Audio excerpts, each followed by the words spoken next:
మారని మనుషులు, మనిషి కొరకు మారిన దేవుడు. మనిషి మారకపోతే దేవుడు మారటం ఏంటి? చాలా విషయాలండి. ప్రియమైన సహోదర సహోదరులారా, భూమి మీద ఉన్న 84 లక్షల రకాల జీవరాశులలో గొప్ప బ్రతుకంటూ జీవితం అంటూ ఉందంటే అది మానవ జన్మ అండి. ఈ మనిషి బ్రతుకు దేవుడు ఎంత విలువగా ఇచ్చాడంటే ఇక మనకి ఎక్కడ దొరకదు. మన లైఫ్, మనకు ఈ అవకాశం దొరకటం చాలా అదృష్టవంతులం. అదేంటంటే మీరు అనుకోవచ్చేమో, మనతో పాటు పుట్టాలని చాలామంది తల్లి గర్భంలో ప్రయత్నం చేశారు, అది మనకు తెలియలేదు. మనతో పాటు పుట్టాలని తల్లి కడుపులో పోరాటం జరిగింది. కానీ అప్పట్లో వాళ్ళందరిని గెట్టేసి నెట్టేసి వాళ్ళందరిని గెలిచి మనం బయటకు వచ్చాం. తల్లి గర్భంలో వాళ్ళందరినీ చంపేసి ఒక రకంగా వాళ్ళందరూ చచ్చిపోయారు. వాళ్ళందరికి దొరకని అవకాశం దేవుడు మనకిచ్చాడు. ఏంటి అవకాశం? మనిషిగా ఈ భూమి మీద పుట్టే అవకాశాన్ని దేవుడు మనకిచ్చిన గొప్ప జన్మ మానవ జన్మ. ఈ మానవ జన్మకి 2600 రకాల భాషలు ఉన్నాయండి. సుమారు 2600 రకాల భాషలు. మనిషి మాట్లాడే భాషల్లో 2600 రకాల భాషలు అంటే ఇక మనకు కనపడే అధికారికంగా మన దేశంలోనే 14 భాషలు. మీ 10 రూపాయల కాగితం మీద కానీ 100 రూపాయల కాగితం మీద కానీ వెనకమాల భాషలు ఉంటాయి, అన్ని పదాలు. ఏ భాషలో 100 అంటారో అలాగే లోకంలో ఉన్నటువంటి భాషలన్నీ కలిపితే 2600 రకాలు. ఈ 2600 రకాల భాషల్లో ఏ భాష అయినా మనిషి నేర్చుకోగలడు, మాట్లాడగలడు. ఎంతటి తెలివితేటలు ఎవరికి ఇచ్చారు? మనిషికే ఇచ్చాడు. జంతువులు మాట్లాడితే ఎప్పుడైనా చూసారా? చూడలేదు. పక్షులు మాట్లాడతాం లేదు. గేదెలు మాట్లాడవు. మనం కోపం వచ్చినప్పుడు గేదెను ఎన్నో తిడతాం, దానికి మాట ఉంటే చాలామంది ఆడవాళ్ళు పాలు తీయాలని గేదెల దగ్గర కూర్చొని పాలు తీస్తుంటారు. నువ్వు పాలు తీసేటప్పుడు అది పాపం దానికి దోమలు కుట్టినా ఈగలు కుట్టినా తొండం మరి దానికి ఉన్నటువంటి తోక ఎదిరిచ్చినా కూడా మనం ఒప్పుకోం. ఊరుకో కదలకుండా అని అంటుంటారండి. గేదెలతో మాట్లాడతారు చాలామంది. విన్నారు ఎప్పుడన్నా మీరు? కాలు తీ పక్క అని అంటున్నారు. నువ్వు కాలు తీయమగా పాపం అది కాలు తీసిద్ది.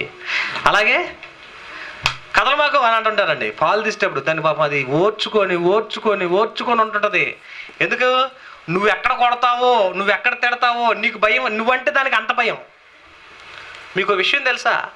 గేదె కన్ను గుడ్డు పెద్దది, దాంట్లో ఉన్నటువంటి కనుగుడ్డు ఇంకా పెద్దది. ఎందుకు అంత పెద్దది పెట్టాడంటే దానికి నిన్ను చూడగానే తాడు చెట్టు అంత కనపడతావండి. 5 అడుగులు ఎత్తే కనపడ్డావు అనుకోండి, నువ్వు ఒక తొక్కేసి నేను చంపేయగలదు. నిన్ను చూడగానే అంత ఆకారం కనపడేపాటికి నువ్వు చెయ్యెత్తితే ఎక్కడ చచ్చిపోతావని భయం దానికి. అంటే ఒక జంతువుకి నువ్వంటే భయము, ఒక పక్షికి నువ్వంటే భయము, ఒక జీవరాశికి నువ్వంటే భయము. నీకు గొప్ప జీవితం ఇవ్వటమే కాక గొప్ప బ్రతుకు ఇవ్వటమే కాదా, నువ్వంటే భయపడేటట్టుగా వాటికి పెట్టేశాడండి భయం దేవుడు. నువ్వంటే భయపడాలి అవి, నువ్వంటే ఎదురు తిరగకూడదు. నీ మీద ఇంత ఆప్యాయత అనురాగాలు పెట్టి నువ్వు మన ఏం చేసినా ఎదురు మాట్లాడకూడదని వాటికి మాట ఇవ్వలేదు. వాటికే కనుక మాట ఇచ్చాడు అనుకోండి, నువ్వు పాలు తెస్తా కూర్చుంటే నువ్వు సరిగ్గా కూర్చో, ఎంతసేపు తీసేది పాలు అని అంటదా? మాట వస్తే అనేదేనండి. నువ్వు ముచ్చట్లు చెప్పుకున్నంతసేపు మీరు చెప్పుకొని మాట్లాడి నీ వచ్చినప్పుడు చెప్తే గీతలు నేను ఎంతసేపు కూర్చోవాలి, నాకు ఈ రొచ్చి ఏంటి, ఈ గోల ఏంటి, ఈ దోమలేంటి, ఈగలేంటి, నువ్వేమో లోపలికి వెళ్ళి ఫ్యాన్ వేసుకొని ఏసీ వేసుకొని శుభ్రంగా పడుకున్నావు, నన్ను ఈ రొచ్చులో పడేసావని ఎన్ని మాటలు తిట్టిద్దో కదా. గేదెలు కూడా మాట్లాడితే సౌండ్ పొల్యూషన్ ఇంకెంత ఉండేదో. వాటి అరుపుకే వెళ్తా ఉంటే ఈ మాట్లాడితే వినపడితే వాటికి మాటలే కనుక దేవుడిస్తే మనం అసలు తట్టుకోలేమండి. అప్పుడప్పుడు చిన్నపిల్లలు జంతువుల బొమ్మలు వస్తుంటాయి, యానిమేషన్ బొమ్మలు. వాటిలో పులి మాట్లాడుతున్నట్టు ఉంటుంది, నక్క మాట్లాడుతున్నట్టు ఉంటుంది, అన్ని మాటలు మాట్లాడుతుంటాయి. బాగుంటుంది అనిపిస్తుంది, చూస్తానే బాగుంటుంది. అసలు నిజంగా మాటలు వస్తే మనల్ని బతకనే అవన్నీ కలిపి గ్రూప్ మాట్లాడుకొని మనల్ని చంపేస్తాయి. అందుకని నువ్వంటే వాటికి భయం రావాలని, నువ్వంటే వాటికి బెదురు రావాలని దేవుడు ముందు మనల్ని ఎక్కువ ప్రేమించాడండి. నువ్వంటే భయపడాలంతే. ఆదికాండం 8వ అధ్యాయం చూడండి. నువ్వంటే భయపడి, నీకు లోబడి, నిన్ను ఎదురు తిరగకుండా నువ్వంటే వాటికి భయాన్ని పెట్టేశాడు, నువ్వంటే బెదురు పెట్టేశాడు. అందుకనే నిన్ను చూడగానే అవి భయపడిపోతాయండి. 2వ వచనం 9 ఆదికాండం 9వ అధ్యాయము 2వ వచనం. మీ భయమును మీ బెదురును అడవి జంతువులన్నిటికీ, ఆకాశ పక్షులన్నిటికీ, నేల మీద ప్రాకు ప్రతి పురుగునకును, సముద్రపు పక్షులన్నిటికీ, సముద్రపు చేపలన్నింటికి కలుగును. అవి మీ చేతికి. అబ్బా, అవన్నిటిని దేవుడు మన చేతులు పెట్టాడంటే. ఎందుకని ఎంత పెట్టాడనంటే, దేవుడికి ఎవరంటే పిచ్చి అంటే మనం అంటేనే పిచ్చి. మనం అంటే అంత ప్రేమ అండి ఆయనకి. పక్షులంటే అంత ప్రేమ లేదు, జంతువులంటే అంత ప్రేమ లేదు, జీవరాశుల మీద ప్రేమ లేదు. కానీ మనం అంటే ఎక్కర్లేని పిచ్చి ఎవరికి? దేవునికి. బైబిల్ మీరు చదువుతామంటే ఇశ్రాయేల్ తప్పు చేసినప్పుడల్లా శిక్షిస్తుంటాడు. వాళ్ళు మళ్ళీ ప్రార్థన చేసి, అయ్యా మేము ఏదో తప్పు చేసాం, నన్ను కాపాడంటే, నిన్నెవట్రా కొట్టింది అని. ఏ ఫిలిష్తీయుడు కొట్టాడో వాడిని చంపిందా దేవుడు ఊరుకోడు. ఏ ఐగుప్తుడు కొట్టాడో వాడికి ఎన్ని తెగులు, నిన్ను ఎంత ఇబ్బంది పెట్టారో అన్ని తెగులు తప్పించాడు వాళ్ళకి. వాడిని అన్ని దింపించాడు. ఎందుకు? నీ మీద అంత ప్రేమ. నువ్వు ఆయనకి కనీసం టచ్లో ఉంటే చాలు. ఆయన బాధ ఏంటో తెలుసా? నువ్వు ఆయన టచ్లో ఉంటే చాలు, నువ్వు ఆయన కలిసి ఉంటే చాలు, ఆయన కాదనుకుని ఉంటే చాలు. చాలామంది తల్లిదండ్రులు ఏమంటారు తెలుసండి?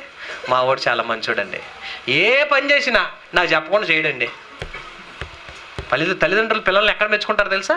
నువ్వు ఏ పని చేసినా అమ్మ నాన్న చెప్పి చేసావు అనుకోండి, నష్టం వచ్చిన వాళ్ళు ఏమంటారు తెలుసా? పోతే పోయిందిలేరా, ఇంకోటి చేయొచ్చు. నువ్వు చెప్పకుండా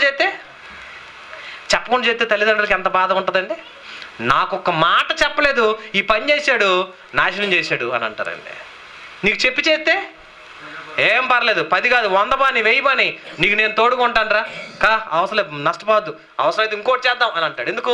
చెప్పి చేసిన ప్రతి తల్లిదండ్రుల మీద పిల్లలకి ఎంత ప్రేమ ఉంటుంది తెలుసండి? ఎంత ప్రేమ అండి. ఎక్కడికైనా పిల్లలు చెప్పి వెళ్ళారు అనుకోండి, తల్లిదండ్రులు సంతోషపడతారు. చెప్పకుండా వెళ్తే ఎంత బాధపడతారు. దేవుడు కూడానండి, నువ్వు దేవునికి చెప్పి ఏ పని చేసినా ఆయన కాదనడు. కానీ మనుషులు దేవుని మాట వింటలేదండి. దేవుని గురించిన ఆలోచన లేదు. ఇక్కడ దేవుడేమో ఈ జంతువులు, పక్షులు, జీవరాశులు ఏది కూడా నా పిల్లల మీద ఎదురు తిరిగితే నేను ఓర్చుకోలేను. ప్రతిదీ భూమి మీద ఉన్న ప్రతి మనిషి ఎవరు సంతతి? దేవుని సంతానం. అబ్రహాము ఇసాకును కన్నాడు, ఇసాకు యాకోబు కన్నాడు, సంతానం బాగానే ఉంది. మరి అంతటికి ముందు పుట్టిన వాళ్ళు ఆదాము నుంచి కయీన్ వచ్చాడు, హేబేల్ వచ్చాడు, షేతు వచ్చాడు. కయీన్ ఎవరికి పుట్టాడు? కయీన్ పుట్టింది ఎవరికి తెలుసా? లోకాసువార్త 3వ అధ్యాయం చివరి వచనం. కయీను కూడా దేవునికి పుట్టాడంటండి. అంటే కయీన్ అనే ఆయన దేవుని సంతానం అయితే భూమి మీద ఉన్న మనుషులందరూ ఎవరి సంతానం? మనమంతా దేవుని పిల్లలం. దేవుని పిల్లలం కాబట్టి, దేవుడు సృష్టికర్త కాబట్టి, సృష్టికర్త అయిన దేవుడు సృష్టిని చేశాడు కాబట్టి, సృష్టిలో ఉన్నది ఏది కూడా నా పిల్లలకి ఎదురు తిరగకూడదు. ప్రతిదీ నా పిల్లల మాటే వినాలి. ఎదురు తిరుగుతాయి అనుకున్నటువంటి డైనోసార్స్ని దేవుడు ముందుటి కాలంలోనే చంపేశాడండి. తెలుసా మీకు? డైనోసార్లు ఒకప్పుడు ఉన్నాయి, ఇప్పుడు లేవు. ఎందుకో తెలుసా? మనిషి మాట వినవవి, మనిషిని లెక్క చెయ్యవు. లెక్క చేయనవి నాకెందుకని, నా పిల్లలకు లోబడని ఏ డైనోసార్ అయినా ఉండకూడదని వాటిని మనుషుల కంటే ముందుగానే చంపేశాడండి. ఎందుకంటే నా పిల్లలకు ఎదురు తిరిగేది ఏది ఉండకూడదు. నా పిల్లల కోసం నేను ఎంతైనా చేస్తాను. ప్రతి తల్లిదండ్రులు పిల్లల కోసం ఎంత కష్టపడతారో మీకు తెలుసు కదా. పిల్లల కోసం ఎందుకంటే ఎంత కష్టపడుతుంది నా పిల్లల కోసం అండి. హెలికాప్టర్ తీసుకొస్తారండి అప్పుడు తల్లిదండ్రులు, పిల్లలు ఆడుకుంటారని. వాళ్ళ అమ్మ అంటది, ఎందుకు ఆడి తెచ్చావు, గంటలు పగల కొడతాడు అంటది. హెలికాప్టర్ తెచ్చి పిల్లాడు ఎంతసేపు ఉంచుతాడండి? 1 గంటే. ఆ గంటలో ఆ తీసుకొచ్చి ఇచ్చినప్పుడు వాడి కళ్ళల్లో ఉన్న ఆనందాన్ని చూడాలనుకుంటాడండి తండ్రి. ఆ 10 నిమిషాలు వాడు దాన్ని చూసి మురిసిపోయి ఆడుకుంటుంటే అది 100 రూపాయలైనా 200 లెక్క చేయడు. వాడి ఆనందం కోసం అది పాడైపోద్దని తెలిసిన దాన్ని పిల్లవాడి కంట్లో ఆనందాన్ని చూడాలని ఎంత ఆరాటపడతాడండి తండ్రి. ప్రతి తండ్రి పిల్లల ఆనందం కోసం ఎంత కష్టపడతారో, మనల కన్నా తండ్రి అయిన దేవుడు కూడా మన ఆనందం కోసం ప్రకృతిలో ఉన్న ప్రతిదీ చేశాడండి. ఇది నాకు నా బాగోలేదు, ఇది నాకు నచ్చలేదు అనకుండా నీకు ఏది నచ్చితే అది తిను, ఏది నచ్చితే అది త్రాగు, ఏది చేయాలనుకుంటే అది చేసే, నీకు ఎంత బాగుంటే అలా ఉండు. నీకేది కావాలి, ఏ సీజన్లో నీకేది కావాలో, ఏ కాలంలో నీకేది కావాలో, ఏ ఋతువులో నీకేది కావాలో నీ గురించి ఎక్కువగా ఆలోచన చేసింది ఎవరో తెలుసా? దేవుడండి. అమ్మా నాన్న పెడతారు, ఎప్పుడు రోజు రకరకాల వంటలను పెడతారు. వీళ్ళు వండిన వంటలు తినేమైపోయారు? 1000 సంవత్సరాలు బతకాల్సిన మనం 60-70 ఏళ్ళకి పడిపోయింది. ఇప్పుడు ఆయుష్ అంతా తగ్గిపోవడానికి కారణం ఏంటి? అమ్మా నాన్న వండి పెట్టినాయే. దేవుడు వండి పెట్టినాయి.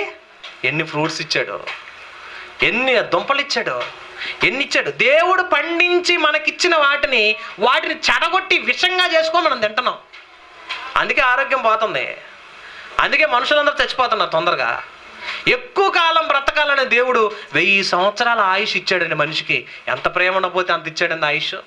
1000 సంవత్సరాల ఆయుష్ ఇచ్చి ఎక్కువ కాలం నా పిల్లలు నాతో ఉండాలి, ఎక్కువ కాలం నా పిల్లల్ని నేను చూసుకోవాలి, ఈ భూమి అంతా నిండిపోవాలి. 1000 సంవత్సరాలు ఉన్నట్టయితే మన పూర్వీకులు ఎంతమంది ఉంటారు? ఎన్ని తరాలు ఉన్నాయి మనకు? ఇప్పుడు ఇది మా నాన్న కొట్టాడు అనగానే తాత దగ్గరికి వెళ్ళి కూర్చుంటాడు. ఆ తాత తిట్టాడంటే ఇంకో తాత దగ్గరికి వెళ్ళి కూర్చుంటాడు. ఈ తాత కూడా తిట్టాడు, ఇంకో తాత దగ్గరికి వెళ్ళి కూర్చుంటాడు. ముత్తాతలు ఎంతమంది ఉండేవాళ్ళు మనకి? ఎంతమంది తాతలు, ఎంతమంది అవ్వలు, ఎంతమంది నాయనమ్మలు, ఎంతమంది ఉండేవాళ్ళు? ఇప్పుడు ఏమీ లేదు. ఒకటికంటే చాలు అంటున్నారు. వాడు జ్వరం వచ్చిందా వీళ్ళకి గుండెల్లో హార్ట్ అటాక్ వస్తుంటుంది. ఒకడే పుట్టాడు కదా అని. ఒకటే చాలు. ఒకప్పుడు 2 వద్దు 3 వద్దు 2 ముద్దు అన్నారు. ఇప్పుడు 2 వద్దు 1 ముద్దు అంటున్నారండి. అయిపోయింది. రాను కూడా కంఠం కూడా వదిలేస్తున్నారు. పరిస్థితులు అలా అయిపోయినాయి. పెంచలేకపోతున్నాం, చూడలేకపోతున్నాం అంటున్నారు. దేవుడైతేనండి మన కోసం ప్రకృతిని, పక్షుల్ని, జంతువుల్ని, జీవరాశుల్ని ఆహ్లాదకరమైన వాతావరణాన్ని ఇచ్చి, ఈ వాతావరణంలో అన్ని తింటూ త్రాగుతూ నువ్వు దేవుణ్ణి స్తుతిస్తుంటే ఆనందంగా తన జీవితాన్ని ఈ పిల్లలతో గడపాలని ఆరాట పడిపోయాడండి ఆయన ఆలోచన ఎంత బాగుందో చూడండి. నీకు ఏ కాలం రావాలి? ఎండాకాలం వస్తుంది అనగానే ముందుగానే ఏం చేస్తారు తెలుసా? నీకు చల్లగా ఉండాలి, ఆరోగ్యంగా ఉండాలి. నీకోసం ఏం చేస్తారు తెలుసా? అన్ని రకరకాల తాటికాయలు, అన్ని రకరకాల మామిడి పండ్లు. నువ్వు ఎండాకాలం వస్తుంది, వేసవికాలం వస్తుంటే నీ ఆరోగ్యంలో చలవగా ఉండాలని ఆహార పదార్థాలు. పుచ్చకాయ ఎప్పుడు చలికాలం వస్తుంది తెలుసా మీకు? ఏమంటే చలికాలమే ఎందుకు పెట్టాడని మనం ఆలోచిస్తే, చలికాలంలో మనకు నీళ్ళు తాగపోతే వేడి చేసి రోగం వస్తుందేమోనని పుచ్చకాయ ఎలా పెడితే దాని రుచి కోసమని తింటే దాని నిండా నీళ్ళే. దానికి ఇంగ్లీష్లో పేరు ఉంది, ఏంటది? Water melon. అంటే లోపల నీళ్లు నిలవ ఉండే ఊట. ఆ నీళ్లు తాగలేకపోతావు, ఇది తింటే అన్న లోపల నీళ్ళు వెళ్ళిపోతే నువ్వు ఆరోగ్యంగా ఉంటావని దాని పేరు పెట్టాడండి. నీ మీద ఎంత ప్రేమ! గుమ్మడికాయలు సొరకాయలు కింద కాపిచ్చాడు, కానీ అవే పెద్ద పెద్ద మర్రి చెట్లు కాపిస్తే ఏమయ్యేది? నువ్వు కింద బొబ్బుంటే నేను ఎత్తున పడి చచ్చిపోతావేమో. చూసారండి? అవే గుమ్మడికాయలు చెట్లు పెద్ద పెద్ద మర్రి చెట్లు కాసినాయి అనుకోండి. పెద్ద పెద్ద మర్రి చెట్లకేమో చిన్ని కాయలు, గోలికాయలు వెళ్ళే. చిన్ని తీగలకేమో, నేల మీద పాకే తీగలకేమో పెద్ద పెద్ద గుమ్మడికాయలు, పెద్ద పెద్ద సొరకాయలు. అది పైన ఉంటే నీకు దెబ్బ తగిలిద్దని కింద పెట్టాడు. ఇది కింద ఉంటే ఇది పెద్ద చెట్టుకి ఎంత పెద్ద కాయ వద్దని చిన్ని కాయలు పెట్టాడు. దీని అంతటి వెనక ఏంటో తెలుసా అర్థం? నీ మీద దేవునికున్న ప్రేమ. నిన్ను ప్రేమించాడు, నిన్ను కావాలని చూసుకున్నాడు, నిన్ను ఎంతగా అభిమానించాడంటే ఎంతటితో మురిపోకూడదని, ఎంతటితో విడిపోకూడదని, జీవితాంతం నా పిల్లలు నన్ను గుర్తుపెట్టుకోవాలని రకరకాల ఫ్రూట్స్, రకరకాల కాయలు, రకరకాల పండ్లు. ఏమంటే ఏ పండు తింటే ఏ రుచి, ఏ పువ్వు చూస్తే ఏ వాసన, ఆ వాసనకి ఆ విలువలు ఎన్నండి. నువ్వు జీవితాంతం ఈ ప్రకృతిని అంతా పరిశోధించిన నువ్వు జీవితంలో ఆయన గురించి చెప్పడానికి సాధ్యం కాదండి. అన్నీ ఉంటాయండి. మనం అప్పుడప్పుడు విదేశాలకు కానీ విహారయాత్రలకు కానీ వెళ్ళాలంటే మన దగ్గర స్తోమత చాలదు. ఈ మధ్య నేషనల్ జియోగ్రఫిక్ ఛానల్స్ కాబట్టి అందులో పక్షులు, జంతువులను చూస్తుంటే ఎన్ని కలర్స్! కోతుల్లోని ఎన్ని వేల రకాల కోతులు అండి. ఎర్ర రకాల కోతులు, తెల్ల కోతులు, నల్ల కోతులు, గులాబీ రంగు కోతులు, ఒకటి ముక్కు పొడుగుది, ముక్కటి నల్లది. ఎన్ని కోతులు! పక్షుల్లో ఎన్ని రకాలు, జంతువులు ఎన్ని రకాలు, జీవరాశులు ఎన్ని రకాలు. వీటన్నిటిలో ఎన్ని రకాలు ఉన్నా వీటన్నిటికంటే నా పిల్లవాడే గొప్పోడు. కాకి పిల్ల కాకి ముద్దు అంటారు, చూసారండి? నల్లటి పిల్లాడు పుట్టాడు, ఏం చేస్తాం మనం? అయితే మాత్రం నా వాడిని వదిలేసుకుంటాను, ఆడనే ముద్దు పెట్టుకుంటూ ఉంటారు. నల్లోడుగా ఉన్నాడంటే అయితే నాకు కాకి పిల్ల కాకి ముద్దు. మరి నాకు మావాడు నల్లడు అయినా మావాడు బంగారం. ఏమంటారు తెలుసా? నల్లగా ఉన్నాడంటే ఒరిజినల్ రంగమ్మ అంటుంటారు. మళ్ళా సరిపెట్టుకోవటం కోసం ఒరిజినల్ రంగు అంట. మీ వాడన్నా నల్లబడతాడు, మా వాడు మారిపాడు. నీకే అంత ప్రేమ ఉంటే మనల్ని అందరిని కన్నా తండ్రికి ఎంత ప్రేమ అండి. ఆయన ప్రేమ అంతదే. నువ్వు ఏడవకూడదు, నీ కళ్ళమ్మ నీళ్ళు రాకూడదు, నువ్వు ఆనందంగా ఉండాలి, నీకు నిత్యము ఏది కావాలంటే అది ఇస్తాను అని ఆరాటపడి పోరాటం చేసి ప్రకృతిలో మనందరికంటే ముందే వచ్చి అన్నీ రెడీ చేసాడండి ఆయన. అన్నీ రెడీ చేశాడు. ఇంతటితో ముగిసిపోకూడదని అన్ని వెరైటీలు పెట్టేశాడు, అన్ని రకాలు పెట్టేశాడు, అన్ని డిజైన్స్ పెట్టేశాడండి. ఈ మధ్యకాలంలో మీరు ఒకేసారి షాపింగ్ వెళ్ళడానికి చాలామంది వెళ్తుంటారు. అక్కడికి మీరు వెళ్ళిపోతే, సూపర్ మార్కెట్లోకి వెళ్ళిపోతే అక్కడ ఉన్న ఆ ఫ్రూట్స్ కానీ అక్కడ ఉన్నటువంటి ఆహార పదార్థాలు కానీ అన్నీ చూస్తుంటే అండి, ఇవన్నీ ఎవరు చేశారని మీరు ఆలోచించండి. దేవుడేనండి. రంగురంగులు, రుచులు, రకాల ఆకారాలు, ఇన్ని వెరైటీలా చూడండి, ఎన్ని వెరైటీలు. వీటన్నిటి వెనక ఎందుకు ఎంత అంటే నీ మీద ఉన్న ప్రేమ. మనకిష్టమైన చుట్టం వచ్చాడు అనుకోండి, ఏం చేస్తామండి? ఓ పచ్చడేసి పంపిస్తారా? ఇష్టమైన చుట్టానికి ఎన్ని పెడతాము? డైనింగ్ టేబుల్ నిండా పెట్టేస్తాం వెరైటీలు వండి. ఇదిగో ఇది చేపల కూర, ఇది చికెన్ ఫ్రై, ఇది మటన్ ఫ్రై. ఆ తర్వాత ఏమంటారు తెలుసా? నువ్వేం తింటావో అర్థం కాలేదని ఏం చేస్తారు తెలుసా? నీకు కావాలంటే కూరగాయలు, ఎన్ని రకాల కూరగాయలు ఉన్నాయి అన్ని రకాల వెరైటీలు చేస్తారు. మంచి సాంబార్ పెడతారు, మంచి ఫ్రైలు పెడతారు, మంచి వేపులు పెడతారు. ఒక్కరోజు నువ్వు వాళ్ళ ఇంట్లో ఉంటే నిన్ను కన్నుల పండగగా చూసుకుంటే నువ్వేమంటావు తెలుసా? జీవితంలో మర్చిపోలేనక్క, ఇన్ని వెరైటీలు పెట్టావక్క అంటారు. ఎందుకు? నువ్వంటే ప్రేమ. ఈ ప్రేమను వెల్లడి చేయడానికి ఏం చేస్తారు? ఇది కొంచెం తిను, ఇది కొంచెం తిను, ఇది కొంచెం తిను, ఇది కొంచెం తిను అంటారు. ఎంత ప్రేమ! ఆ ప్రేమ ఆప్యాయతలో నీ మీద ప్రేమ చూపించే దాన్ని దేని మీద చూపిస్తారు? అప్పుడు వంటల్లో చూపిస్తారండి ఆ ప్రేమ. నీకు వండి పెట్టాలన్న ఆరాటంలో వండి చూపిస్తారు వాళ్ళ ప్రేమ ఏంటో. మరి నీ మీద ఎంత ప్రేమ ఉండకపోతే ఈ ప్రకృతిలో ఎన్ని ఇచ్చాడండి దేవుడు. ఈ ప్రకృతిలో ఉన్నవన్నీ ఇవ్వటం వెనక ఎవరి ప్రేమ ఉంది? దేవుని ప్రేమ. రంగురంగులు, రుచులు, వెరైటీలు దాచిపెట్టావు. నువ్వు వండిన వంట ఒక పూట ఉంటే సర్ది పడిపోద్ది. ఒక యాప్లికాయ తీసుకొచ్చి ఇంట్లో పెట్టు, వారం రోజులు ఉంటుంది. ఎందుకుంది? వారం దాకా కూడా నీకోసం అది ఎదురు చూడాలి, నీకోసం వెయిట్ చేయాలి. మరి దాని మీద ఏముంది? చిన్న పొర అడ్డం. ఆ పొర తీసేస్తే పనికిరాదు. ఆ తోలు తీసేసి యాప్లికాయని అక్కడ పెట్టండి, పనికిరాదు. ఒక అట్టిగా తోలు ఒలిసి పక్కన పెట్టండి, నిమిషాల్లో పాడైపోద్ది. కానీ ఆ తోలు ఉన్నంతసేపు వారం వరకు కూడా నీకు భద్రంగా ఉంటుంది. నీకు ఎప్పుడు ఆగలేదు అప్పుడు తిను, నీకు ఎప్పుడు ఆగలేదు. మరి నువ్వు వండితే ఒక పూటే, రెండవ పూట తింటే విషం. ప్రకృతిలో నీ మీద దేవుడికి అంత ప్రేమ అండి. ఇంతగా ప్రేమించాడండి. ఆయన మన మీద ద్వేషం పెట్టుకోలేదు, ఆయన మన మీద కక్ష పెట్టుకోలేదు, ఆయన మన మీద పగ పెంచుకోలేదు, ప్రేమే పెంచుకున్నాడు. యోహాను సువార్త 3:16 మనం చదువుతాం. ఇప్పుడు ఏమన్నాడు? దేవుడు లోకమును ఎంతో ప్రేమించాడు. ఇంత అని చెప్పలేవండి. ఇంతటితో ప్రేమించాడు, ఆగిపోయింది అంటానికి లేదు. ఒక అమర ప్రేమికుడు ఏమండి, షాజహాను ప్రేమకు గుర్తుగా ఏం కట్టాడు? తాజ్మహల్ కట్టించాడు. అయిపోయిందా అన్నాడు అనుకోండి, ఇంకా తాజ్మహల్ కట్టించేవాడు ఆయన అయిపోయాడు. తాజ్మహల్ ఒకటి దాంతో ముగిచ్చేసాడు, ఇంకా కట్టలేకపోయాడు. ఇంక ఇదే నా ప్రేమ అన్నాం అనుకోండి, ఇంకెంత చూపించు. మా ఊళ్ళో ఒక ఆయన ఉన్నాడండి, ఇద్దరి మధ్య గొడవ వస్తే ఏమన్నాడు తెలుసా? మరింత బెల్లం అన్నాడు అంటండి. మరింత బెల్లం అంటే ఎంతరా అన్నాడు అంటే, ఇంకా బెల్లం, మరింత బెల్లం అంటే దానికి తోకానికి అంతలేదు. అరకిలో తెచ్చే కాదు మరింత కావాలని అంట, 1 కేజీ తెచ్చాడు కాదు మరింత కావాలా, పుట్టి తెచ్చాడు మరింత కావాలి, ఇంకొక కెంటా తెచ్చాడు మరింత కావాలండి, ఇంకా మరింత అంటే ఇంకెంత. దేవుడైతే మరింత ప్రేమ అయింది. ఆయన ప్రేమ ఎల్లలేనిది అన్నాడు బైబిల్లో. ఆయన ఎల్లలేని ప్రేమ, అగాధ సముద్ర జలాలు కుమ్మరించిన ఆయన ప్రేమ చల్లారదు. అంత ప్రేమించాడు. ఎవరిని? మనల్నే. మన మీద ఆయన ప్రేమ మితిలేనంత ప్రేమ. డజన్ తెస్తాడు అట్టుకెళ్ళ డాడీ. దేవుడైతే గెలకిన్నిచ్చాడు? 100% ప్రేమించాడు. 1% కూడా తగ్గడండి దేవుడు. మనమన్నా ఇక చాలేని తగ్గించుకుంటాం. దేవుడైతే చాలదో, ఇంకా ఇంకా ఇంకా నువ్వు ఎన్ని తింటావు తిను, ఎంత తాగుతావు త్రాగు, ఎంత అనిపిస్తావు తినేసేయి. నీ మీద అంత ప్రేమ అండి. ఎంతగా ప్రేమించాడంటే ఆయనకి ఎందుకు ఇంత ఆరాటమో తెలుసా? నువ్వు భూమి మీద ఉన్నంత వరకు నన్ను గుర్తుపెట్టుకొని నా గురించి ప్రకటించి నన్ను గొప్ప చేయాలి. అదే దీని అంతటి వెనక ఆయన ఆలోచన ఏంటి తెలుసా? నన్ను గుర్తుపెట్టుకుని నన్ను మర్చిపోవద్దు. ఎప్పుడు కూడా నన్ను మర్చిపోకూడదని దేవుడు ఇన్ని ఇచ్చాడండి. ఆయన మర్చిపోకూడదని ఆయన కూడా నిన్ను మర్చిపోకూడదని ఏం చేశాడు తెలుసా? ఆయన అరచేతుల్లో నిన్ను చెక్కున్నాడంటండి. నువ్వు ఆయన మర్చిపోకూడదని. మనం ఏం చేద్దాం తెలుసా? పొలుసులో భార్య ఫోటో, పిల్లల ఫోటో పెట్టుకుని తిరుగుతుంటాం. మనం భార్య ఫోటో, పొరుసు దింగాలి ఏం ఫోటో కనపడుతుంది? భార్య ఫోటో కనపడుతుంటుంది, ఒక పక్కన పిల్లల ఫోటో కనపడుతుంటుంది. సెల్ ఫోన్లో కూడా ఏం కాలేం కదా మన పిల్లల ఫోటోలు కనపడుతుంటాయి. దేవుడి ఫోటో ఏమైనా పెట్టుకుంటావా? మనమేమో దేవుడి గురించి ఆలోచన లేదు, ఆయనేమో నా పిల్లలు నా పిల్లలు నా పిల్లలు అని మన మీద ప్రేమిస్తున్నాడు. ఎంత ప్రేమించే ఆయన, ఈ మనుషుల్ని ఇంతగా అభిమానించిన ఆయన ఏమైపోయిందండి? ఆయనకి ఏం జరిగిందని అడిగితే, ఆయన నీ మీద ప్రేమించి ప్రేమించి ఆప్యాయతను పెంచుతుంటే మనుషులు ఏమవుతున్నారు తెలుసా? దేవుడి మీద అస్సలు లేకుండా పోయిందండి.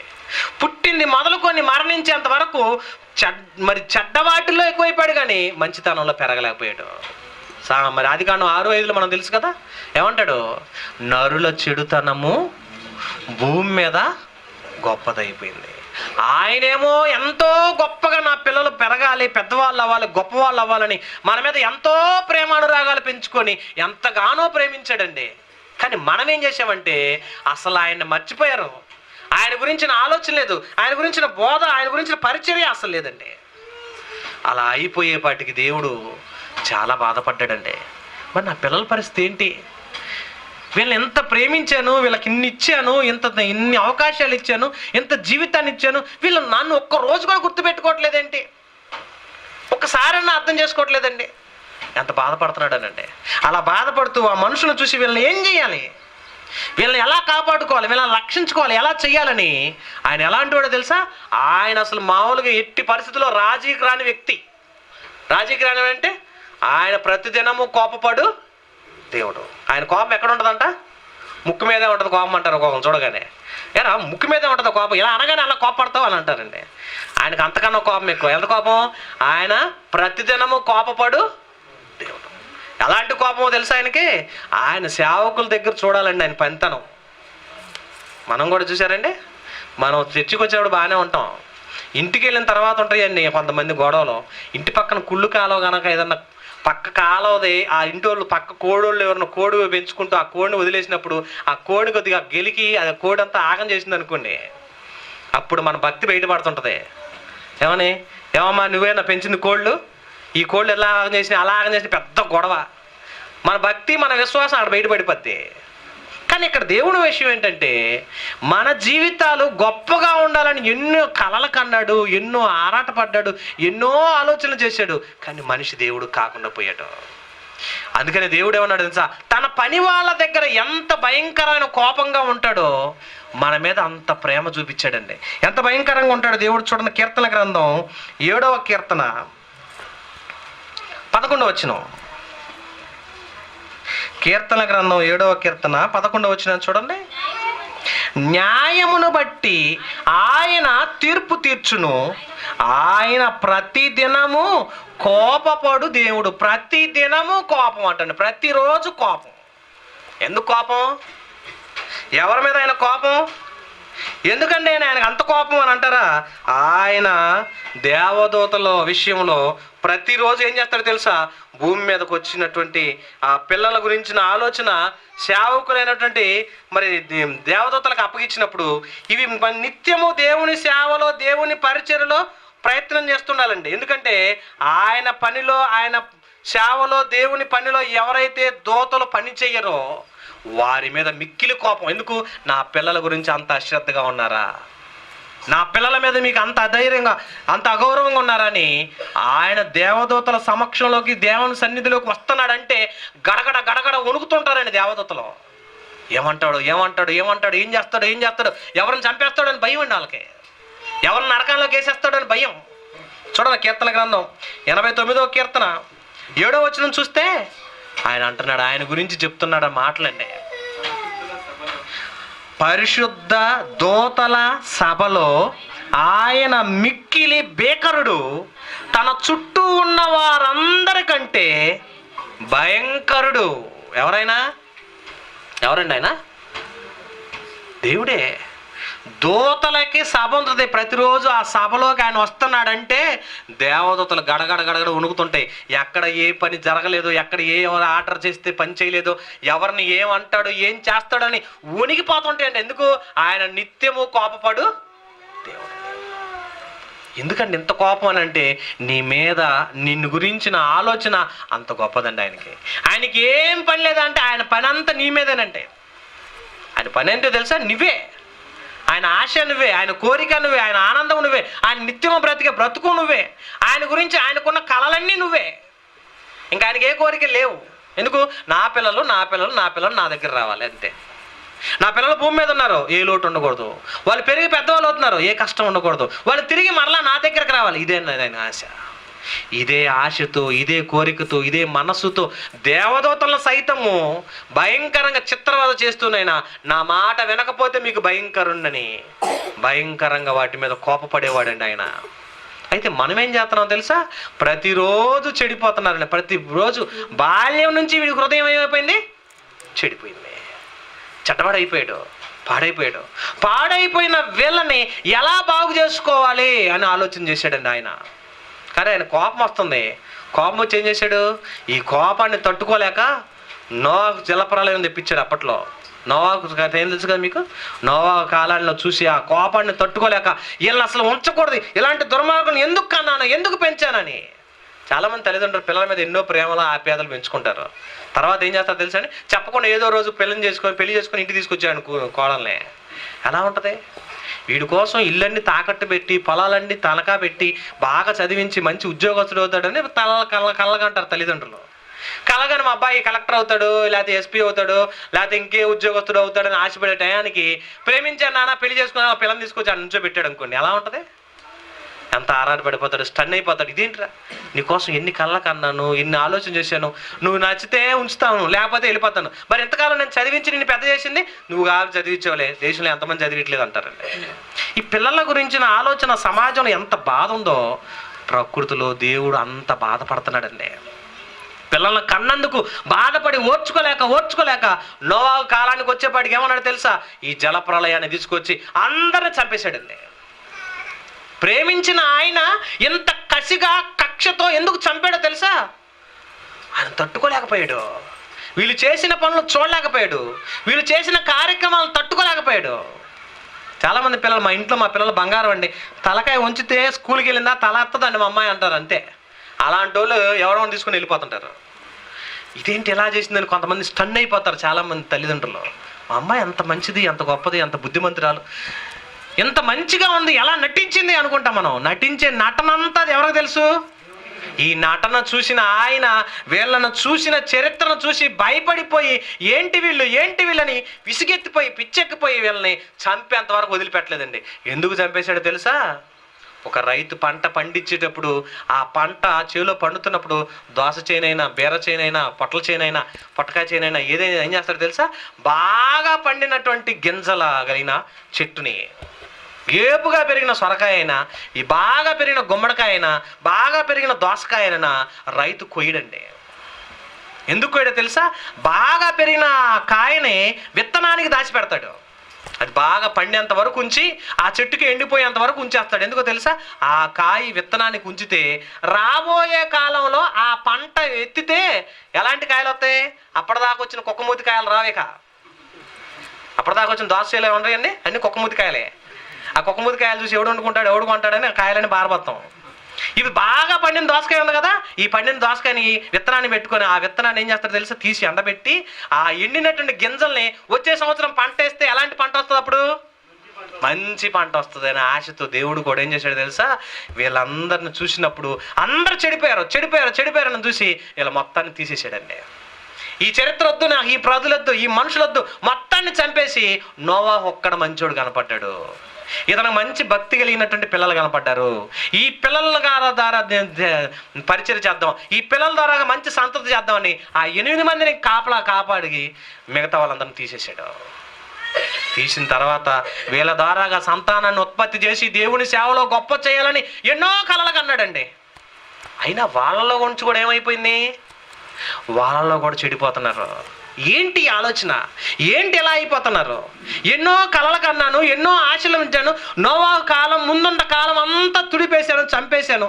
చంపిన తర్వాత పశ్చాత్తాపడి ఇంకెప్పుడు జలప్రలయం రాకూడదని ధనుసు పెట్టేశాడు. అప్పుడప్పుడు వర్షం పడేటప్పుడు ఆకాశంలో ధనుసు వచ్చింది, దేవుని ధనుసు. ఈ ధనుసు ఎందుకు వస్తుంది అని అడిగితే ఈ జల ప్రళయంలో వచ్చిన దాన్ని, ఆ కోపం నాకు వద్దు అని ఆల్రెడీ దేవుడు కోపాన్ని తగ్గించుకొని మనుషులను చంపకూడదు, నా పిల్లల్ని నేనే చేతులారా చంపుకోవాలా అని ఆశపడి చాలామంది తల్లిదండ్రులు చూశారండి. నన్ను చిన్నప్పుడు మా అమ్మగారు కోప్పడి కళా తప్పాలంటే ఇసురు కొట్టిందండి, గోడ తగిలింది, ఏడిచాను. అప్పటి నుంచి ఇప్పటిదాకా కొట్టలేదండి, ఇంకెప్పుడు కొట్టనరా నిన్ను. కోపం వచ్చింది కానీ కొట్టాను కానీ ఇంకొకప్పుడు కొట్టను రా అంది. ఎందుకు? దెబ్బ తగిలిన తర్వాత బిడ్డ ఏడిస్తే ఏ తల్లి ఒప్పుకుంటుందండి? చంపేంత ఏ తల్లిని కొట్టిద్దా? పిల్లల మీద ప్రేమ ఉంటుంది కానీ వాళ్ళు మాట అనకపోతే కొట్టిద్ది. కానీ చంపేంత ప్రేమ, చంపేంత కక్ష ఉంటుందా? ఉండదు. దేవుడు కూడా అదే అనుకున్నాడు, వీళ్ళని చంపకూడదు అని నిర్ణయం తీసుకున్నాడు. నోవాహు ద్వారా ఆయన ఎంతో మంది సంతతిని తీసుకొద్దామని ఆశపడ్డాడు. అలా ఆశపడ్డ ఆయనకు కూడా నోవాహు సంతతి తర్వాత కూడా దేవుని మాట వినని ప్రజలు వచ్చేసారండి. అప్పుడు నిర్ణయించుకున్నాడు, వీళ్ళని ఎలాగైనా మార్చాలి, నా కోపాన్ని తగ్గించుకోవాలి, నా ఆవేశాన్ని తగ్గించుకోవాలి. వీళ్ళు మారినందుకు ఆయన మారిపోతున్నాడు. ఆలోచించండి, వీళ్ళు మారతలేదు. నేను కోపంగా ఉండి చంపేస్తే వీళ్ళు మళ్ళీ చచ్చిపోతారు. ఎందుకని దేవుడు ఏం చేశాడు తెలుసా? ఒక రోజు చచ్చేవాడి కోసం అయితే అందరు ఎడుతారు, రోజు చచ్చేవాడి కోసం రోజు చచ్చేవాడి కోసం ఎవడు ఎడతాడని అంటారు. రోజు చచ్చేవాడి కోసం ఎవడ ఎడతాడని అసలు ఏడిపోయి మానేస్తారు. ఇది మామూలే కదా అని వదిలేస్తారు. దేవుడు కూడా వీడు మారడం, వీడు ఇంతే, వీడిని ఎలా మార్చుకోవాలని ఆలోచన చేస్తున్నాడు. కానీ కొట్టడం తిడతాం వదిలేశారండి. కొట్టి ఏం చేస్తారు తెలుసా? ఒకడు ఎండు కొట్టినా కొట్టుకొని వదిలేస్తారు. కొట్టి మాస్టర్ గారు చూడండి, ఒకడు స్కూల్కి వెళ్ళినప్పుడు ఒకడు రోజు హోంవర్క్ రాయడు, పెట్టరా చేయి అంటాడు, టక్క 4 కొట్టినంతసేపు నటిస్తాడు. దెబ్బలు తగిలి ఎంతో కష్టపడ్డాన్ని అలా బాగానే అలా దుడ్డు చేసుకుంటాడు కూర్చుంటాడు. వీడే కష్టపడి రాసినోడేమో వరే రాయకుండా దెబ్బలు తింటాడు ఎందుకు అంటే, అరే 2 దెబ్బలు కొడతాడు రా ఊరుకో అంటాడు. ఒళ్ళు అప్పగిచ్చేసేస్తాడు అన్నారు చూసారా? ఈ మనుషులు కూడా ఇలా తయారైపడికి వీళ్ళని చూసి దేవుడు కూడా విసికెక్కి ఏం చేయాలని ఆలోచన చేసి అసలు ముందు ఆయనలో ఉన్న కోపం అంతా తగ్గించేసుకున్నాడండి. ఆయన మారిపోతున్నాడు. రోజుకి మనిషి చేసే అన్యాయాలకు అక్రమాలకు ఆయన కోపపడితే మొత్తం తెచ్చిపోవాల్సింది. భూమి మీద ఎవడ బతకడిక. మనుషులు చేసే ఈ పనులకి రోజు విచ్చలవిడైపోతున్న ఈ పాపాలను చూసి దేవుడు ఇక ఇంతకాలం వద్దు, 1000 ఏళ్ళు కనుక వీడు బ్రతికాడంటే వీడి పాపాలు ఇంకా ఎక్కువైపోతాయని 120 సంవత్సరాలకు ఆయుష్ తగ్గించాడండి మనిషికి. 120 సంవత్సరాలు బతికిన ప్రపంచంలో లేని ఘోరాలు నేరాలని మనోళ్ళు చేయడం మొదలుపెట్టారు. ఇక లాభం లేదని 70-80 ఏళ్ళకు ఆయుష్ తగ్గించాడు. ఒకప్పుడు 1000 ఏళ్ళ ఆయుష్ ఎంత, 70-80 ఏళ్ళ ఆయుష్ ఎంత అండి? అయినా వచ్చారా? అయినా మారట్లేదండి. ఎంత ఆయుష్కాలం ఎంత తక్కువ చేస్తే ఇంకా తక్కువ కాలం ఇంకా ఎక్కువ పాపాలు చేయడం మొదలుపెట్టారు. ఇన్ని నేరాలు పెరిగిపోతున్న వీటిని చూసి దేవుడు తట్టుకోలేక వీళ్ళని ఎలా మార్చాలని ఆలోచన చేసి ప్రతి మనిషి మీద ఆయన ప్రతి దినము బాధపడుతున్నాడండి. ఆయన బాధపడుతూ ఆయనే అంచుకుంటూ ఆయన కోపాన్ని ఆయన తగ్గించుకుంటూ రోజుకి వీళ్ళ గురించిన ప్లానేనండి. ఎలా మార్చాలి వీళ్ళు నాకు కాకుండా పోతున్నారు. ఎందుకు ఇలా జరుగుతుందో ఆలోచన చేస్తే వీళ్ళందరికీ కారణం ఒక ఆయన ఉన్నాడు, ద గ్రేట్ విలన్. ఎవరైనా చూడండి, పేతురు రాసిన 2వ పత్రిక 5వ అధ్యాయం 8-9. నోవాహు గారికి పుట్టిన పిల్లలోంచి వచ్చిన సంతతి కూడా ఇలా చెడిపోవడానికి గల కారణం ఏంటి? అపవాది చేసిన ప్లాన్ అండి. నువ్వెన్ని కళ్ళకంటావు కను, ఎన్ని ఆలోచనలు చేస్తావో చెయ్యి, వీళ్ళ చెడగొట్టే పనులు నేనుంటా. నువ్వు దేవుడు ఎంతగానో కాపాడుకున్నాడు, కానీ ఇదేం చేస్తుంది? ఇది పతనం చేయడానికి ప్రారంభించింది. అప్పుడు దేవుడు ఆలోచన చేశాడండి. ఏమన్నాడు? మీ విరోధైన అపవాది నిబ్బరమైన బుద్ధి గలవారై మెలకువగా ఉండండి. మీ విరోధి, మనం అందరం ఒకే కుటుంబం, ఒకే సంతతి, ఒకే పిల్లలం. మీ విరోధి అయిన అపవాది గర్జించు సింహం వలె ఎవడిని మింగుదానే తిరుగుచు మనల్ని నాశనం చేస్తుంది. ఈ నాశనం వలన పిల్లలు దేవుడు కాకుండా పోతున్నారండి. దేవుడికి దగ్గర కావట్లేదు, రోజుకి దూరం అయిపోతుంటారు. ఇది చూసి దేవుడు ఎలా మార్చుకోవాలని ఆలోచన చేశాడు. వీళ్ళ మార్చడానికి వీళ్ళకి నేనే నాయకుడుగా ఉంటానని ఇశ్రాయేల్ ప్రజలకు దేవుడే నాయకత్వాన్ని వహించాడు. వీళ్ళేం చేశారు తెలుసా? చుట్టుపక్కల దేశాలన్నిటికీ రాజులను పెట్టి నువ్వు మా మీద పెత్తనం చేస్తున్నావా, వాళ్ళలాగా మాకు కూడా రాజు కావాలని రాజుని ఎన్నుకున్నారు. అప్పుడు దేవుడు అన్నాడు, మీకు రాజు ఎందుకయ్యా, నేను ఉంటాను. మీకు ఆకలి అయితే ఆహారం ఇస్తాను, మీకు ఎండ తగలకుండా మేఘస్తంభాన్ని ఇచ్చాను, రాత్రి వెన్నెల దెబ్బలు తగలకుండా అగ్నిస్తంభాన్ని ఇచ్చాను, ఆహారం తినాలంటే దేవదూతల ఆహారాన్ని పెట్టాను, మీ అందరి కోసం చేదుగా ఉన్నటువంటి నీళ్ళను కూడా మధురంగా మార్చాను తీయగా. ఇన్ని సేవలు చేస్తున్నా నన్ను రాజుగా నాయకుడిగా మీరు ఉంచుకోవాలి, కానీ మనుషులు ఎందుకనంటే నువ్వేదన్నా చెప్పు, మాకు రాజు కావాలి, ఎవడు కావాలో కోరుకోండి. దేవుడు వదిలేశాడండి వీళ్ళని. ఏం చేశారు తెలుసండి? ఆ సమూయేలు దగ్గరికి వెళ్ళి ఎత్తుగా పొడుగ్గా అందంగా ఒకడు ఉన్నాడు, ఎవరైనా సౌలు అని, ఎత్తుగా అందంగా పొడుగ్గా ఉన్న సౌలును రాజుగా పెట్టుకున్నారు. ఆయన కింద బానిసలుగా బతకడానికి ఇష్టపడ్డారు, కానీ దేవుని కింద ప్రజలుగా ఉండటానికి మనుషులు ఇష్టపడలేదు.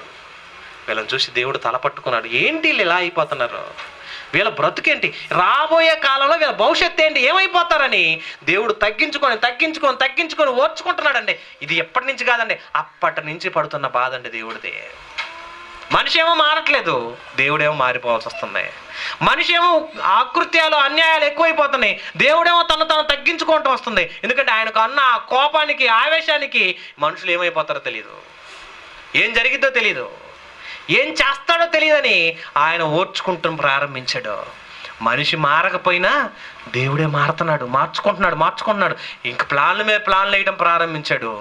రాజు ద్వారా కన్నా మారతాడేమో చూశారు, రాజు వచ్చినా వీళ్ళు మారలేదు. పోనీ వీళ్ళకి న్యాయాధిపతులను పెడదామని కొంతమంది న్యాయాధిపతులను పెట్టాడు, వీళ్ళన్నా మారతారు అని. న్యాయాధిపతులను పెట్టినా మారలేదండి. పోనీ ప్రవక్తలు పెడదామని ప్రవక్తలు పెట్టాడు, ప్రవక్తలు కూడా చంపుతున్నారు కానీ మారట్లేదు. వీళ్ళ మనసు ఎలా ఉంది, మారని మనస్తత్వం, మారని హృదయాలు, తప్పుడు మనస్తత్వాలు, తిని మదించి దేవుడిని మర్చిపోయారండి. వీళ్ళని చూసి దేవుడు బాధ ఎక్కువైపోయింది. ఎందుకు వీళ్ళు ఎలా తయారైపోతున్నారు, ఏం చేయాలి, ఎలా చేయాలని అన్ని విధాలుగా ప్రయత్నాలు చేస్తున్నాడండి. మనుషులు మారట్లేదు. ఇక మారడానికి ఒక ఛాన్స్ ఇద్దాం, ఆలోచిద్దామని ప్రవక్తలు చెప్పినా మారట్లేదని చివరికి తన కుమారుణ్ణి పంపించాడు ఈ లోకానికి. ఎవరు వచ్చారని లాస్ట్కి యేసుక్రీస్తుని పంపించేశాడు. వీడు మారడం, నేను వాళ్ళని చూసి ఓర్చుకోలేను. ఏం చేయాలంటే పరలోకంలో ఉన్నట్టు యేసుక్రీస్తున్నాడు, అయ్యా నీ ఆవేశము, నీ కోపము, నువ్వేమైపోతున్నావు చూసి నేను ఓర్చుకోలేకపోతున్నానని, తండ్రి నన్ను పంపి నేను చూసుకుంటా వాళ్ళు ఎవరు అని దేవుని దగ్గర బాధ్యత తీసుకొని భూమి మీదకి వచ్చాడండి యేసుక్రీస్తు. ఆయన వచ్చిన తర్వాత ఏం చేశాడు తెలుసా, ఒక మాట చెప్పాడు మనుషులకి. మత్తయి సువార్త 4వ అధ్యాయము 17వ వచనం చూడండి. మత్తయి సువార్త 4వ అధ్యాయము 17వ వచనం చూస్తే ఆయన ఈ లోకంలో ఒక మంచి మాట చెప్పటం ప్రారంభం చేశాడు. అప్పటి నుండి యేసు పరలోక రాజ్యము సమీపించి ఉన్నది కనుక మారు మనసు పొందుడని చెప్పుచు ప్రకటింప మొదలు పెట్టెను. మీకు మనసు మారటం లేదు కాబట్టి ముందు మారండి, మీరు మనసు మార్చుకోండి. మీరు మారు మనసు ఎప్పుడైతే పొందుతారో అప్పుడే మీకు క్షేమం. పరలోకం వెళ్ళాలంటే ఈ ఛాన్స్ ఉంది, ఈ అవకాశం ఉందని ఎవ్వరు చెప్పని తీరిని యేసుక్రీస్తు ప్రారంభించాడని మొదలుపెట్టాడు. నువ్వు మారలేవు, ఎంతకాలం ఉన్నా మారట్లేదు. మారని నేనేం చేసుకుంటాను అంటే ఎంతకాలం మారకపోతే ఏమంటే చేదు బీరకాయ అంటారండి. చేదు బీరకాయలు ఏముంటుంది, చేదుగానే ఉంటుంది. నేతి బీరకాయ అని నెయ్యి తీసుకుంటామా? చేదు బీరకాయ అంటే చేదు కాబట్టి, నేతి బీరకాయలో నెయ్యి ఉండదు. మనిషి మాత్రం బాగానే ఉన్నాడు, పైకి మాత్రం ఘోరాతి ఘోరమైన కార్యక్రమాలు చేస్తున్నా. వీడు మారాలంటే ఏం చేయాలి తెలుసా, ముందు నీ మనసు మారాలి. నీ మనసు మారితే, నీ హృదయం మారితే, మారిన తర్వాత నిన్ను పరలోకానికి తీసుకెళ్తాను. మీరు మారు మనసు పొందండి. ఇది ప్రారంభం చేసాడండి ఆయన. అప్పటి వరకు ఏం చేశాడు తెలుసా, మీకు అది ఇస్తాం ఇది ఇస్తాం అని ఇన్ని ప్రయత్నాలు చేశాడు దేవుడు. ఎన్నో అద్భుతాలు చేశాడు, ఎన్నో సూచక్రియలు చేశాడు. సూచక్రియలు చేస్తే వాటిని చూసి నమ్మి గొప్ప అనుకుంటున్నారు కానీ మనసు మారట్లా. వీళ్ళ మారని గుణాన్ని చూసిన దేవుడు యేసుక్రీస్తుకి అప్పగిచ్చాడు. అప్పుడు పూర్తి బాధ్యత యేసుక్రీస్తు సేకరించి మీరు మారు మనసు పొందండి, మీరు మనసు మార్చుకొని అంటున్నాడు. మేమేంటండి మారేదని అన్నారు. నువ్వు మంచోడు, ఎప్పటి వరకు చాలా చేసావు. నువ్వు మనసు మారితే తప్ప పరలోకం రాదు. యేసుక్రీస్తు చెప్పి ప్రపంచాన్ని మార్చడానికి చేసిన ప్లాన్ అత్యధికమైనటువంటి ఆలోచన అండి. ఈ మాట ప్రపంచంలో ఉన్న ప్రతి మనిషితో చెప్పాడు. వాళ్ళ హృదయంలోకి వెళ్ళాలని, ప్రతివాడు మారు మనసు పొందాలి. అంటే ఇంతకాలం చేసిన పనులన్నిటిలోంచి ఏమవ్వాలి, సైడ్ అయిపోవాలి. ఇంతకాలం చేసిన కార్యక్రమం నుంచి తప్పుకోవాలి. తప్పుకోకపోతే నిన్ను ఒప్పుకోను అన్నాడు. అంతే, నువ్వు తప్పుకోకపోతే నిన్ను ఒప్పుకోను. దీనిలోంచి తప్పుకోకపోతే నీకు ఆ కార్యక్రమం లేదు కనుక నువ్వు మారాలని ఆయన మారాడు. ఎంతో ప్రయత్నం చేశాడు, నువ్వు మారట్లేదు. చాలామంది అండి కుటుంబాల్లో చాలామంది చూశారంటే భర్త మారలేదు అని బాధపడతారు. భర్త మారి దేవుళ్ళలోకి వచ్చిన తర్వాత భార్య మారిపోద్ది. ఏమండి ఎంతకాలం తాగొచ్చావు, ఉన్నయ్య నాగం చేసావు, ఇప్పుడన్నా సంపాదించేసి ఇలా ఇల్లు కడదాం, పిల్లల పెళ్ళిళ్ళు చేద్దాం అని ఆశపెడుతుంది. ఇంతకాలం మారితే బాగుండు అనుకున్నారు కానీ మారిన తర్వాత సంపాదనమే పడిపోతుంటారు వీళ్ళు. ఇంకా సంపాదించండి. సంపాదించాల్సింది ఈ లోకంలో ఉన్న ఆస్తులు కాదండి, దేవుని సేవలో, దేవుని పరిచయంలో ఎదగాలని కోరుకోవాలి. కానీ ఇక్కడ యేసుక్రీస్తు వారు కూడా ఇదే చెప్పాడు, మారాలని ఎదురు చూశాడు. మార్పు వచ్చే మనుషులంటే దేవుడికి మహా ఇష్టం అండి. ఎందుకంటే యోనా గ్రంథం మొదటి వచ్చిన చూడండి ఏమంటున్నాడు, దేవుడికి నినివే పట్టణస్తులను చూసినప్పుడు ఆయన దృష్టికి ఆ ప్రాంత ప్రజలు ఎలా ఉన్నారు, వారి పాపములను చూస్తే ఘోరాతి ఘోరంగా ఉన్నారంటండి. ఘోరంగా ఉన్న వీళ్ళను చూసి దేవుడు బాగా కోపం పెంచేసుకున్నాడు. వీళ్ళని బ్రతకనకూడదు, చంపేయాలి, వీళ్ళని చంపందే నేను నిద్రపోనని ఎన్నో ప్లాన్ చేసి చివరికి ఒక ప్లాన్ చేశాడు. ఏమన్నా తెలుసా, యోనా నువ్వు వెళ్ళి చెబితే కానీ వాళ్ళు మారరు అన్నాడు. అంటే నేను చెప్పండి వాళ్ళు మారరా అని యోనా అనుకున్నాడు. యోనా ఏం చేసాడో తెలుసా, నేను చెప్పండి మారరా, నేను కాదు ఇంకోటి వెళ్తారులే అనుకుంటారు. అదే తప్పండి. దేవుడు ఎవరికి ఏ అవకాశం ఇచ్చాడో వాళ్ళు దాన్ని నెరవేర్చాలి. సేవకులు కూడా అప్పుడప్పుడు ఏం చేస్తారు తెలుసా, సంఘంలో ఉన్న వ్యక్తులకి బాధ్యతలు అప్పగిస్తారు. అయ్యా నేను రావటం కుదరదు, నువ్వు వెళ్ళి మైకి పెట్టి ఆ పని చెయ్యి, పరిచయం చేయను అనుకోండి. ఇప్పుడు గుర్తుకొచ్చాను నేను అంటుంటారండి సంఘంలో చాలామంది. అప్పటిదాకా ఏమంటారు తెలుసండి, పాటలు వాడికి ఎత్తావు, ప్రార్థన ఆడికి ఎత్తావు, వాళ్ళకి ఎత్తావు, వీళ్ళకి ఎత్తావు, నేను ఏదైనా అవసరం అయితే నేను గుర్తుకొచ్చానా అని ఏమంటారు తెలుసా, అయ్యగారు నాకు తెలియదు అయ్యగారు, నేను పొలం వెళ్తున్నాను, పని ఉంది అది ఇది అని అంటారండి. పని అప్పగించినప్పుడు నువ్వేం చేయాలి, నీకు అప్పగించిన పని నమ్మకంతో చేయాలి. మనం ఏం చేస్తాం తెలుసా, నమ్మకాన్ని పోగొట్టుకొని ఆ అసూయతో ద్వేషంతో దేవుని పనికి నేను ఇప్పుడు పనికొచ్చానా అని పరిచర్య నిమిత్తం దేవుడు దూరం అవుతారు చాలామంది. కానీ యోనా కూడా ఏం చేశాడు తెలుసా, నేను వెళ్ళకపోతే ఏమైందిలే ఆయనే చూసుకుంటాడులే అని త్రోవ తప్పి వెళ్ళాడు. త్రోవలో పెట్టేంత వరకు దేవుడు ఒప్పుకోలేదండి. భయంకరమైన తుఫాను అలజడి తీసుకొచ్చాడు, అతను తీసుకెళ్ళి సముద్రంలో పడేసిన దాకా ఒప్పుకోలేదు. పడేసిన తర్వాత తీసుకెళ్ళి నినివేలో అప్పగించాడు. అప్పగించిన తర్వాత అక్కడ సరైన సమాధానం ఎవరు చెప్పారో తెలుసా, యోనా ప్రకటించాడండి. యోనా అయితేనే సరిగ్గా ప్రకటించగలడని ఎరిగిన దేవుడు యోనా వెళ్ళి నినివే పట్టణస్తులకు చెప్పేంత వరకు ఓర్చుకున్నాడు. వాళ్ళు ఏం చేశారు తెలుసా, యోనా ప్రసంగాన్ని విన్న తర్వాత వీళ్ళు మారలే అనుకుంటున్నాడు. ఈయన మారని వీళ్ళు చచ్చిపోతే ఎలా ఉండదో చూద్దాం అనుకుంటున్నాడు. కానీ వాళ్ళు ఎప్పుడైతే ఉపవాస దినాన్ని ప్రకటించుకొని కుటుంబంలో ఉన్న బంధువులు, స్నేహితులు, అన్నదమ్ములు, కనీసం పశువును కూడా ఒప్పకుండా అందరూ గోని పట్టలు కట్టుకొని బూడిద పూసుకొని రాజుతో సహా పశ్చాత్తాపడి ప్రార్థన చేసినప్పుడు మారిన మనుషులు చూసి దేవుడు ఏమంటే తెలుసా, సంతోషం పొంగిపోయాడండి. నువ్వు మారితే ఆయనకు ఆనందం, నువ్వు మారాలనే. ఈరోజు తల్లిగారు బాప్తిసం తీసుకుంది, ఆమె బాప్తిసం పొందటం ఎంత గొప్పదో తెలుసా. మనం అనుకుంటా బాప్తిసం అంటే ఏమన్నా అందరిలా మునిగితే అయిపోయింది అనుకుంటారు. అదేమంటారు తెలుసా, ఇచ్చానమ్మ వాయనం అంటే పుచ్చుకున్నానమ్మ వాయనం అంటారు చూసారా, వాయనాలు పుంచుకుంటారు చాలామంది. బాప్తిసం ఏదో పూసేస్తారు, రాసేస్తారు, ఏమి రాయరు.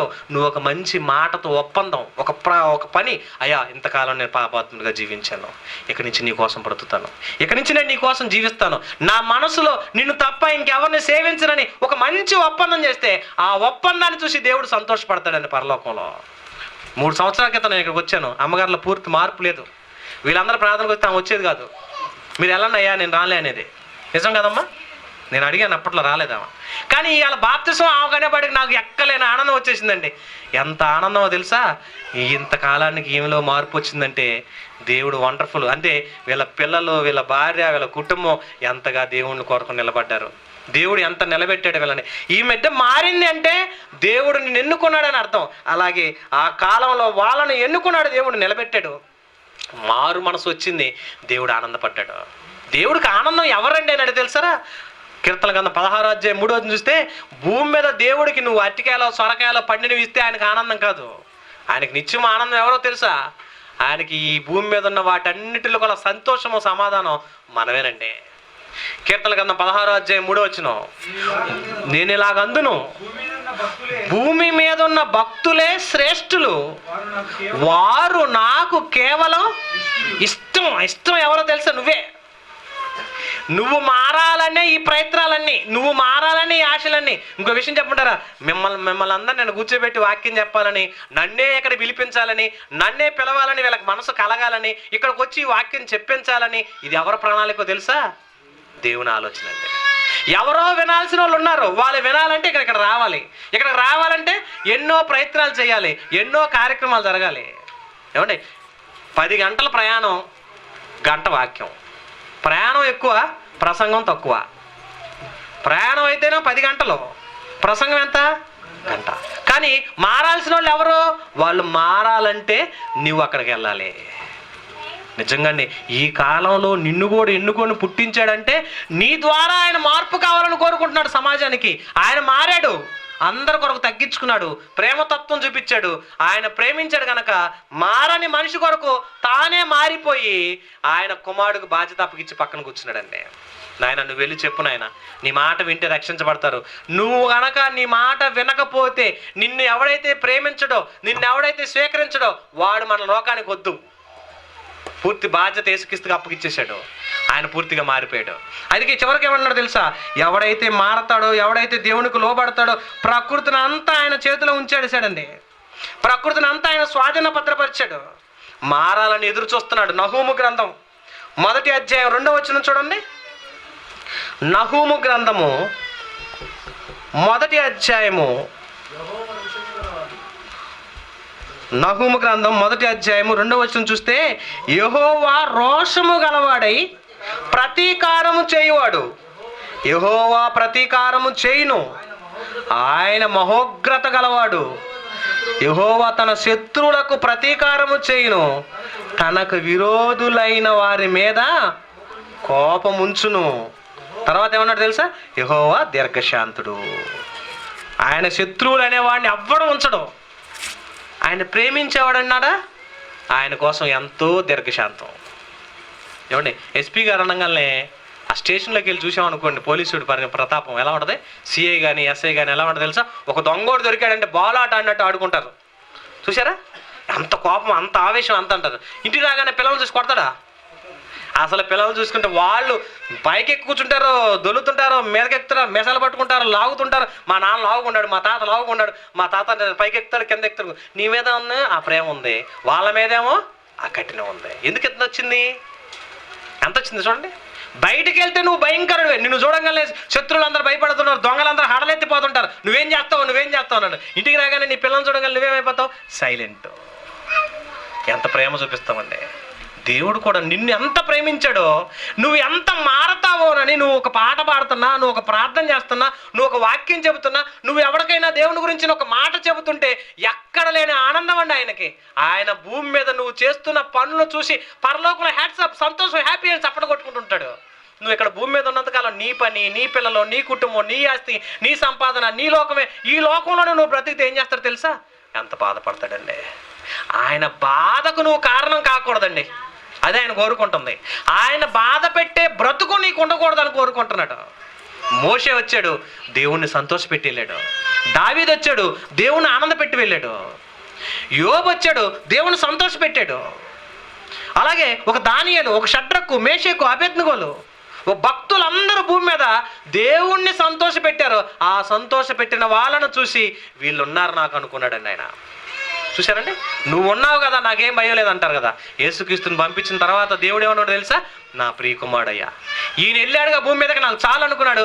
తండ్రి రెస్ట్ తీసుకున్నాడు. బాధ్యతలన్నీ ఎవరి చేతిలో పెట్టాడు తెలుసా? యేసుక్రీస్తుకి అప్పగిచ్చాడు.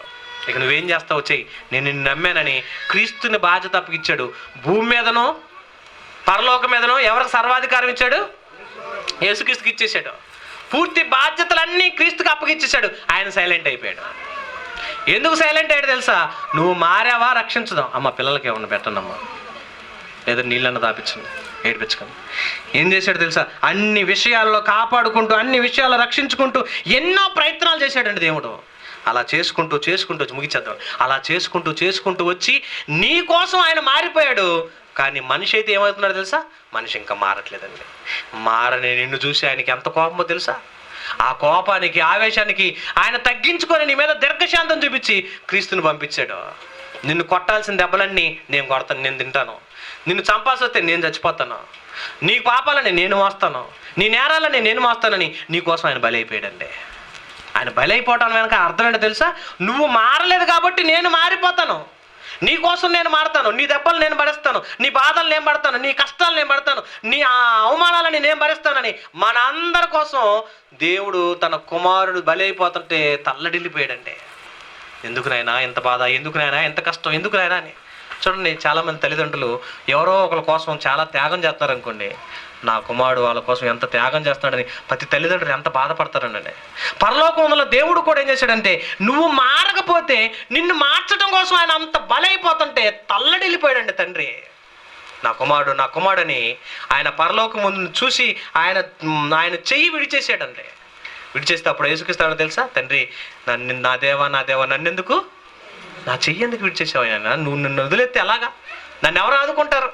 చూసారండి, ఆ బాధలు చూడలేకపోయాడండి, నువ్వు మారతావేమోనని.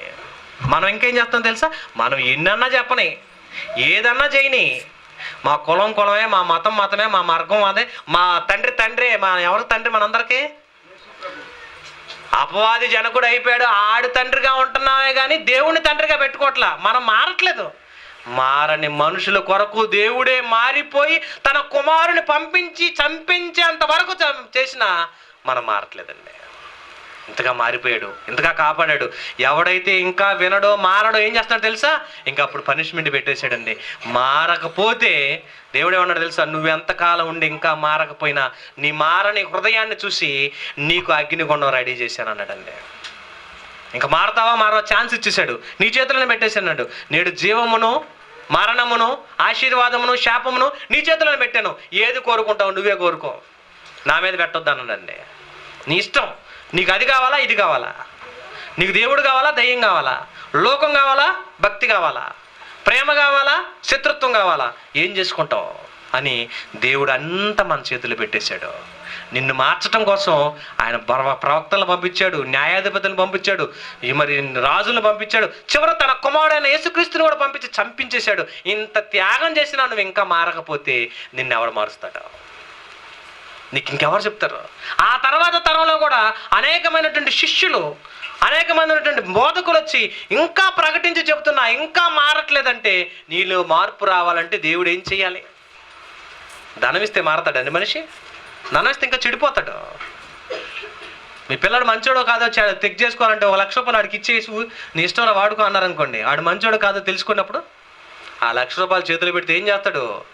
ఎన్ని భయంకరమైన వ్యసనాలకు అనుభవం అవుతాడో, ఎన్ని భయంకరమైన వాటికి లోబడిపోతాడో, ఎంత వ్యసనాలకు లేకపోతే ఎంత నాశనం అయిపోతాడో. అదే మంచివాడైతే నాకెందుకు నాన్న డబ్బులు, నువ్వు ఉండగా నీ చేతుల్లో పెట్టుకో, నువ్వే నాకు కావాల్సింది తెచ్చి అని అంటాడు. మంచి ప్రవర్తన కలిగిన వ్యక్తి దేవునికి ఇష్టడుగా ఉంటాడు. అందుకే భూమి మీద ఉన్న భక్తులే శ్రేష్ఠులు, కేవలం వారు నాకు అలాంటి వాళ్ళంటే ఇష్టపడుతున్నాడు, అలాంటి వారిని కోరుకుంటున్నాడు. కానీ మనం ఏం చేస్తున్నాం తెలుసా, దేవుడు కాకుండా పోతున్నామండి. అందుకని హెబ్రీ పత్రిక 10:31 అంటున్నాడు చూడండి, నువ్వు గనక దేవుడు కొరకు బ్రతక ఇష్టానుసారంగా జీవించి ఆయన కొరకు నువ్వు బ్రతకకపోతే మారని నిన్ను చూసి అన్నాడు తెలుసా, చివరికి ఈ భూమి మీద ఇన్ని చేసినా మారకపోయినా జీవము గల దేవుని చేతిలో పడ్డావా, జీవం గల దేవుని చేతిలో పడుట భయంకరం. ఇంకా అక్కడి నుంచి కాపాడేవాడు అవ్వలేడు. ఆయన చేతికి దొరికావా లాస్ట్లో, ఇంతకాలం ఉండి ఇంతకాలం నీ కోసం సేవ చేసి ఇంతకాలం ఇన్ని వాక్యాలు చెప్పి ఇంత చెప్పినా నువ్వు ఇంకా మారకపోతే, ఇంకా రక్షించబడకపోతే, ఇంకా నువ్వు మారు మనసు పొందకపోతే ఆయన చేతిలో పడ్డావా, ఇక నిన్ను కాపాడేవాడు లేడు, నీకు రక్షణ లేదు, ఇక నిన్ను కాపాడేవాడు లేడు. కనుక జాగ్రత్త అంటాడండి. ఆయన ఉద్దేశాలు ఆయన భావాలు కలిగి ఆయన సంతోషపెట్టి ఆయన మన కోసం మారాడు, మరి మనం ఆయన కోసం మారొద్దా? ఆయన మన కోసం చచ్చిపోయాడు, ఆయన కోసం మనం జీవించొద్దా? ఆయన మన కోసం త్యాగం చేశాడు, ఆయన కోసం చిన్న మాట చెప్పలేవా? ఆయన ఏం కోరుకోవట్లేదండి, నీ నోట్లోంచి దేవుని మాట, నీ నోట్లోంచి దేవుని పాట, ఇది చాలు నాకు అంటున్నాడు. నీ ఆస్తులు అంతస్తులు, నీ కోడిగుడ్లు, నీ బొప్పాకాయలు, లేకపోతే నీ అరటికాయలు, నీ పండిని వాడిని తెచ్చితే ఆయన ఏం చేసుకుంటాడు? ఆయనకేం అక్కర్లేదండి.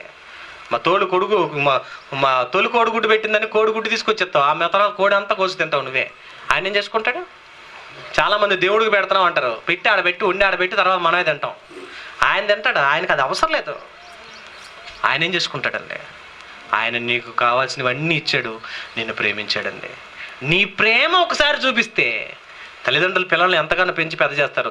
వృద్ధాప్యంలో ప్రతి తల్లిదండ్రుల్ని ఆ కుమారుడు చూసి ఆదరించారనుకోండి, వాళ్ళు ఎంత ఆనందపడతారో తెలుసండి. నా కొడుకు ఎంత చేశాడు నా కోసం, నన్ను ఎంత చూస్తున్నాడని ఎంత ఆనందపడతారండి. దేవుడు కూడా అదే కోరుకుంటున్నాడండి. ఆయన బిడ్డగా ఆయన కుమారుడుగా వచ్చిన మనము మారని మన కోసం ఆయనే మారిపోయి తన కుమారుని పంపించి మరీ మరణానికి దారితీస్తే మనం మారితే ఆయనని ఎక్కర్లేని సంతోషం అండి. మీలో మారిన వాళ్ళు చాలామంది అన్నట్టుకున్నారు. మీ ద్వారాగా దేవుని పరిచర్య పని ఇలా జరుగుతూ ఉంటే నిత్యము దేవుడు సంతోషపడతాడు.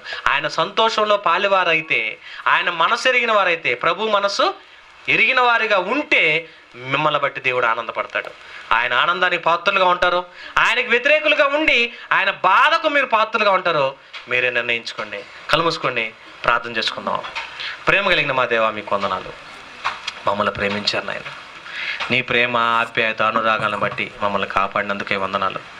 విత్తమైన మాటలు అపవాది ఎత్తుకుని పోకుండా మీ హృదయం మరి మా హృదయాలను తెరిచి మా హృదయం అనే పలక మీద రాయబడి నురింతలుగా ఫలించే భాగ్యాన్ని ఇవ్వమని, రాబో తరాల కొరకు యథార్థంగా నమ్మకంగా పనిచేసే భాగ్యాన్ని మాకు ఇవ్వమని మా ప్రియుడు, మా ప్రభు, మా రక్షకుడైన క్రీస్తు నామమున ప్రార్థిస్తూ వేడుకొంచున్నాం తండ్రి. అందరికి సెలవు.